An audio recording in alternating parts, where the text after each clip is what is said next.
Good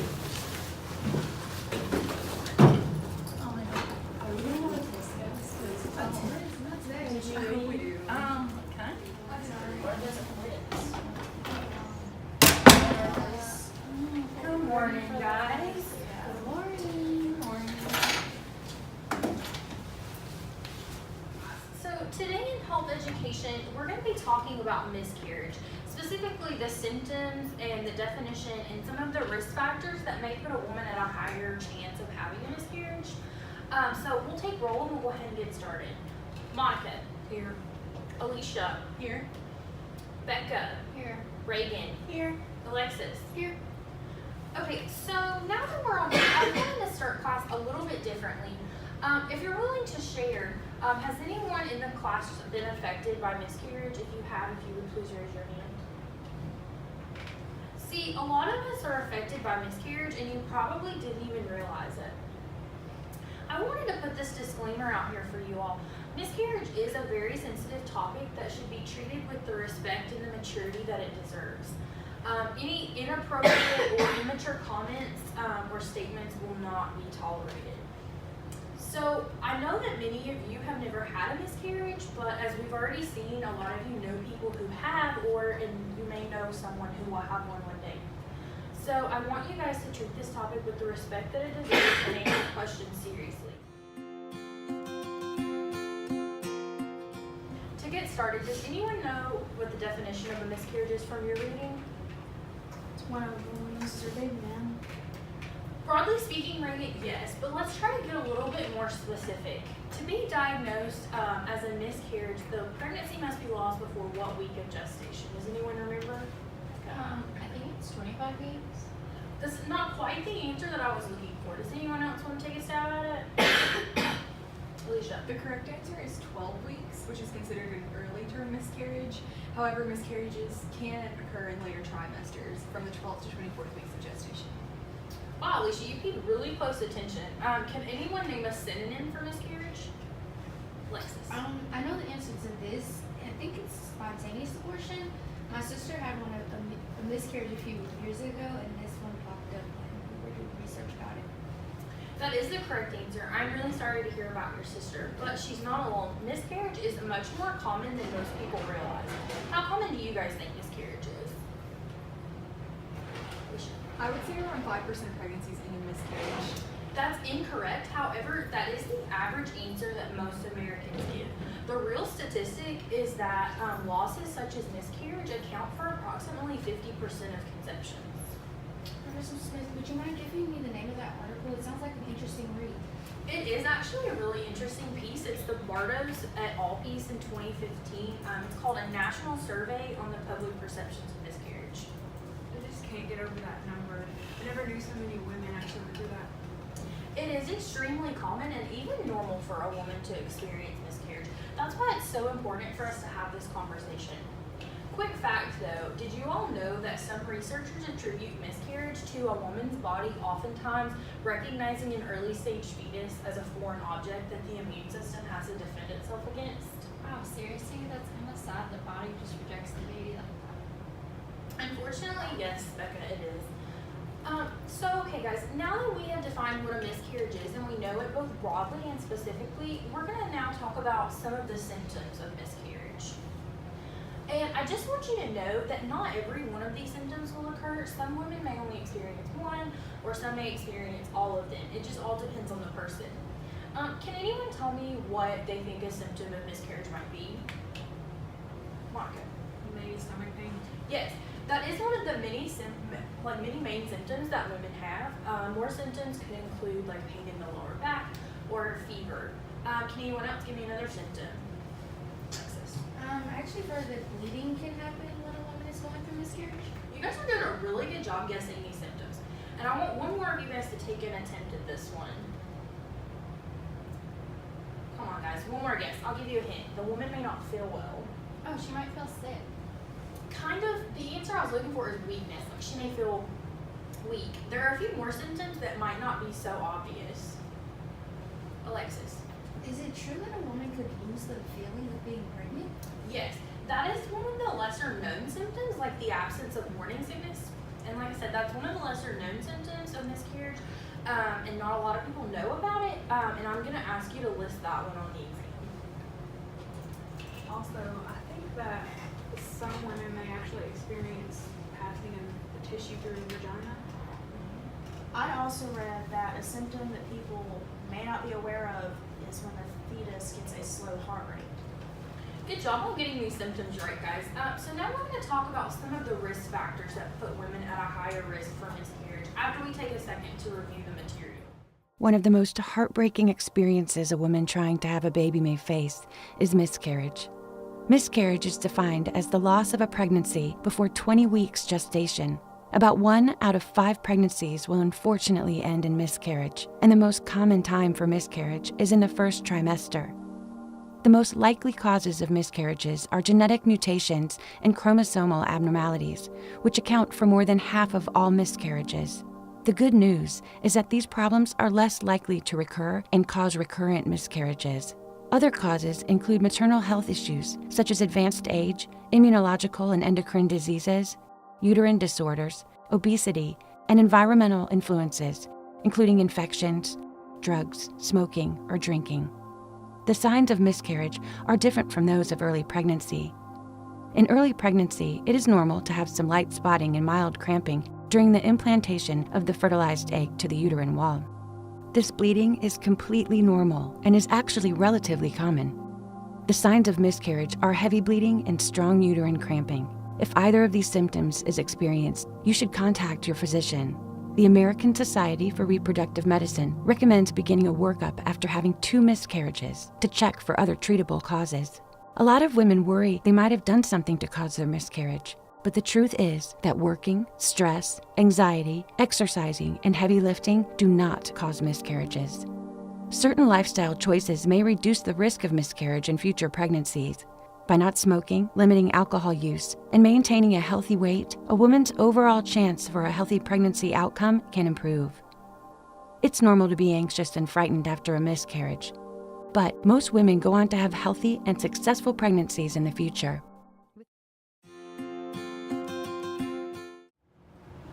Okay, so first, I would like you guys to name some of the risk factors that you think might would put a woman at a higher risk for having a miscarriage. I think smoking, but I'm not really sure. You're absolutely correct. Smoking can increase the chance of a miscarriage. What else? Can the woman's age have an effect on her carrying baby to term? Yes. It has been proven that advanced maternal age can be a major risk factor for whether or not a woman will carry her baby to term or not. In fact, about 74.7% of women who get pregnant at the age of 45 or higher, their pregnancies will end in a miscarriage. Wow, that's shocking. I'm actually doing a report on maternal age for another class I have for a paper. Do you mind giving me that article? Of course, it's the Anderson et al. Piece in 2000, and I can also send it to your email. Thank you, Professor. What about the size of a woman? Can that have a cause of a miscarriage? Good job. Actually, yes, it can. High body mass index can definitely increase your chance of miscarrying. And also, irritable bowel syndrome is a risk factor that not people realize is actually a risk factor. And there's 2 more that I'm looking for. Does anyone remember those from your reading? It's caffeine consumption. It was on page 80 in our textbook. Really? I never would have thought of that. Yes, it is true that women who consume high doses of caffeine during their pregnancy are at a higher risk for a miscarriage than those who consume no caffeine at all. That could be what contributed to my sister's miscarriage. She drinks a lot of Pepsi and Dr. Pepper. It could be, but I'm not a doctor, and that's definitely something that she should talk to her physician about. Okay, guys, the last risk factor that was in your textbook is vitamin D insufficiency. What is vitamin D insufficiency? Isn't it like if you don't go to the tanning bed enough? No, Becca, that's not quite right. Can anybody help her out? When a woman doesn't take enough vitamin D from the sun or supplements, it can have an adverse effect on her pregnancy. Wow, I really appreciate you reading your book. You're actually correct. So let's go ahead and recap what we learned today. Who can tell me what the definition of a miscarriage is? Becca. Miscarriage is the loss of a baby before the 12th week. Good job. That is very precise, and that's going to be what I'm looking for on the test, and I'm glad that you paid attention. Now, who can tell me one symptom of miscarriage? Bleeding. Exactly. Who can name another one? Cramping. Cramping is a symptom along with back pain. That's what we talked about. Professor Smith, you forgot that you mentioned that an important risk factor is the loss of feeling pregnant. That's exactly right. And also, don't forget that we mentioned some of the most common risk factors for an increased miscarriage. Who can name some of those? Increased caffeine consumption, vitamin D insufficiency, and I can't remember the last one. That's okay. Can somebody help her out? Yes, Monica. We also talked about how your body weight and that age you are when you get pregnant can all be risk factors for miscarriage. Good job, everyone. Okay, so what is the synonym for the word miscarriage? That it's going to be on the exam. Spontaneous abortion. Correct. And you're also going to want to know the percentage of pregnancies that end in a miscarriage. So who can let us know really quickly? Wasn't it like 75% of pregnancies? Not quite. One more guess. 50. It was 50% of pregnancies end in miscarriage. Yes, thank you. So I'm really glad that you guys bared with me today and you paid close attention to this lesson since it is such a heavy topic. So we're almost out of time for class today, but before we leave, I wanted you guys to watch this video of this woman. She's going to tell her personal experience of suffering a miscarriage, and she talks about how we need to contribute to the normalization of this happening. So, and then after we watch that, we'll have a little class debriefing. We were pregnant. Amazing. Yes, we were in love with our baby right from the start, and we shared the news with everyone. This pregnancy was perfect, flawless, in fact, until my water broke at 16 weeks and our daughter Destiny died. We'd never known such pain, shock, and despair until 8 months later when my water broke at 17 weeks and our daughter Brianna died. Pain, heartbreak, and despair, they grew exponentially. 1 year later, as we were pregnant with our daughter Madison, and my water broke at 19 weeks. That was on the evening of my husband's birthday. Madison was born 2 days later, and she lived for 9 hours before joining her sisters in heaven. Why is this important to talk about? Is it just another sad story in need of sympathy? Absolutely not. I choose to break the silence of pregnancy loss for many of you. I choose to break the silence of pregnancy loss because the number of women who came alongside me after each of our grief experiences to whisper, I know how you feel. I've lost a baby too. That number was alarming. It was as if a secret society of women were emerging to say, I've lost a baby, but I've been told to get over it. You didn't know that baby anyway. Many of these women were just like me. They dreamed of becoming a mother since they were old enough to emulate their own mothers and grandmothers. These women knew how it would feel to announce a subsequent pregnancy without inhaling the fear of the past. They knew how it would feel to attend a baby shower for a friend and pretend to be happy on Mother's Day. These women knew, they had seen it intimately, that men grieve too. But they are often overlooked as unnecessary and invisible during pregnancy loss. Men, just like my husband, who was strong because they needed to be, would grow utterly weak at the pain of recurrent pregnancy loss.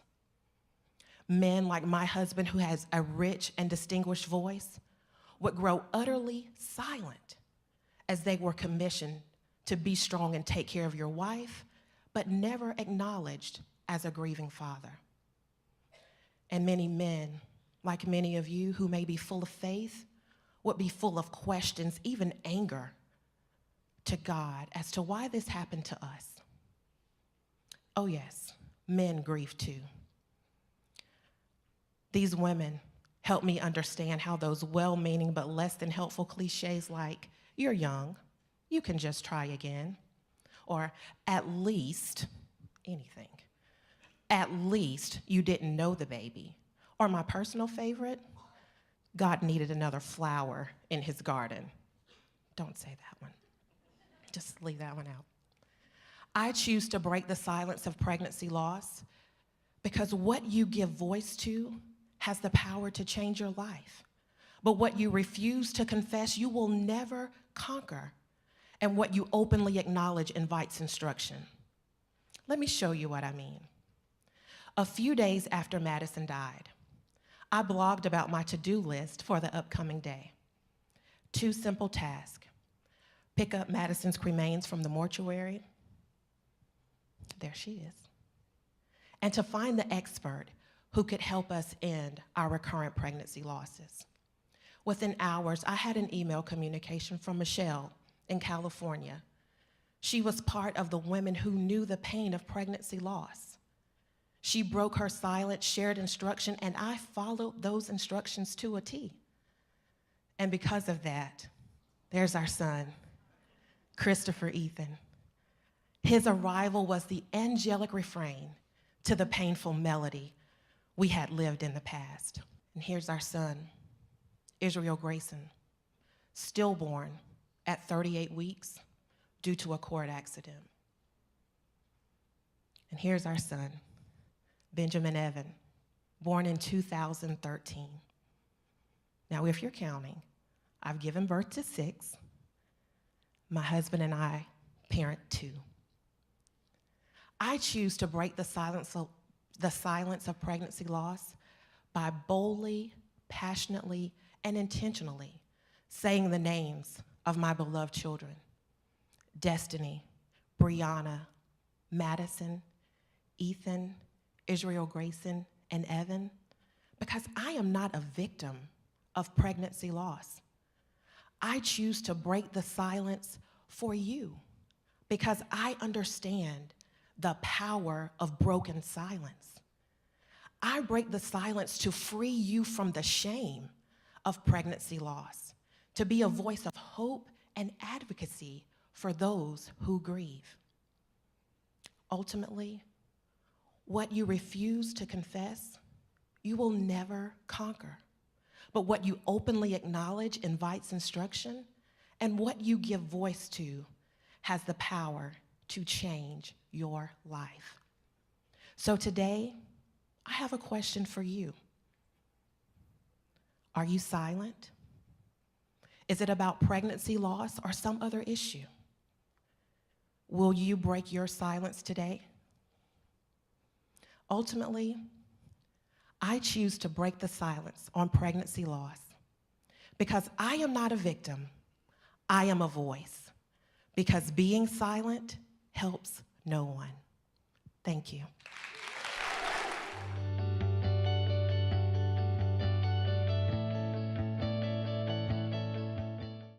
Okay, so remember at the beginning of class how we looked around and we saw how many people were affected by miscarriage?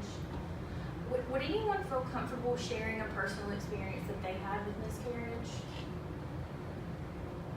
So for me personally, I remember the first time that I realized that my mom had suffered a miscarriage. We were at church one Sunday and it happened to be on Mother's Day. The pastor asked if anyone was a mother, if they would please stand up. And then he had those people to sit back down. He then asked if anyone had lost a child, whether that be through miscarriage or through just a child's death. He asked if they would stand up. So I just remember that my mom stood up, and I can remember just staring at her like for the longest time. And my brother was very, very upset because he realized that day that my mom didn't tell him that he could have had a brother or a sister. Yes, Mike? My aunt was pregnant with twins, and she miscarried one of the babies. And this happened while she was at work. I remember she had said that she felt like a sharp pain in her stomach all the way through her back. And she was stocking the shelves, and I remember she said that she got up and she was bleeding. So she said she went to the bathroom, and she was actually passing tissue at that time. So she obviously went to the doctor, and there was only one heartbeat when there was actually two people. Thank you, Monica. I really appreciate you sharing that with us. This makes me think about the time of my sister. She had a miscarriage. She had no idea what was happening until it was all over, and it just saddens me because she must have felt so alone. I'm really sorry to hear about your sister. Maybe you can actually have a serious discussion with her now, and maybe you can like talk to her about it. And having someone there to talk to will probably help her. And I definitely now feel comfortable talking to my aunt about this subject. I'm sure speaking to your aunt will really help her. You may not feel like you're able to help her that much, but sometimes even just having someone to talk to can help a lot. My best friend has had 3 miscarriages, and she had her first miscarriage when she was in high school. She was a senior, and she felt so alone because she felt like no one else was going through that process, and she felt like no one else could understand her. But when she had her second and third miscarriage, she was in college, and we were really, really close friends at that time. Since she had a miscarriage before, she kind of knew what was happening, so she called me and talked me through those processes, and it helped her a lot to have someone to talk to. Someone who I know near and dear had the unfortunate experience of 6 miscarriages. She doesn't like to talk about it because people always tell her, get over it. It doesn't matter. You didn't have a baby anyway. It's almost as if they're telling her she doesn't have the right to mourn the losses. Thank you guys for contributing to this discussion of such a sensitive topic. So you all really did a good job. So now let's do some take-home points. Raven, can you tell me what you learned today? What I have taken from this is that there is more to miscarriage than a woman just losing her baby. I never realized that there are other symptoms involved, such as cramping, bleeding, etc. Thank you, Raven. Can anyone else tell me what they learned about miscarriage? Monica, what did you learn? I didn't realize that a woman's weight could contribute to the possibility of a miscarriage. Well done. What about you, Becca? I didn't realize there was a connection between like risk factors and that like affect the woman's pregnancy. Like I didn't know that vitamin D deficiency could lead to miscarriage. I guess taking like prenatal vitamins is really important for you and the baby. Exactly. I thought it was interesting too, Becca. I also didn't realize that the woman's age could have an effect on her carrying the child's term or not. Now that I know about the caffeine consumption, I think it's a good thing to let my sister know about as well too, because she drinks that caffeine. I had no idea how common miscarriage was. I honestly thought that most pregnancies were carried to term, so it's really beneficial to know that approximately 50% of miscarriages end in loss, so that if I or someone I love miscarries, they won't feel so alone or abnormal. Exactly. Thank you for that. It is also really important to let women know that they aren't alone in this process, as you have already said. Guys, real quick before you pack up, remember that the definition, symptoms, and the risk factors are going to be on the exam that's coming up in a few weeks. Also, remember to read chapter 10 by next class, and also look at that assignment that's going to be on T2L. Next class, we'll have our lecture on part of the question. All right, guys, have a good day. We'll see you guys later.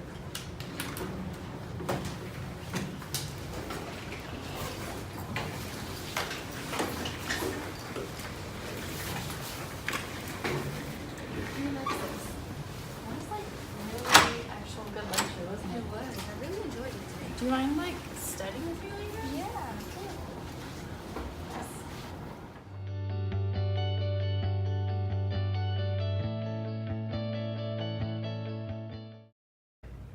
If you or anyone you know thinks that they're having symptoms of a miscarriage, see your healthcare provider immediately. Also, if you or anyone you know is struggling with miscarriage, contact the Office of Women's Health and Office of the U.S. Department of Health and Human Services. They offer a talk line for miscarriage and will provide access to local resources. They can be reached at 1-800-994-9662, or you can go to www.unspokengrief.com. This is an online forum of other women who are going through the same thing. You can read other people's stories and even share your own. If you are struggling through this, know that you're not alone. There is help out there.